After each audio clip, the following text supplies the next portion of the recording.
Welcome to Zisodel TV. Kindly subscribe, share, and like for latest updates and news. Welcome to Zisodel. It's a few minutes past 8 p.m., a few hours to May 29 Inauguration Day, and I thought I should show you what the Eagle Square looks like a few hours before D-Day.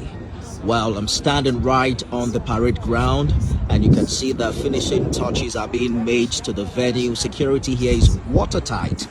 As a matter of fact, if you are not accredited, you will find it very difficult making your way to this square. All eyes on Nigeria. Have counted close to 20 world leaders touching down Abuja for this very historic ceremony.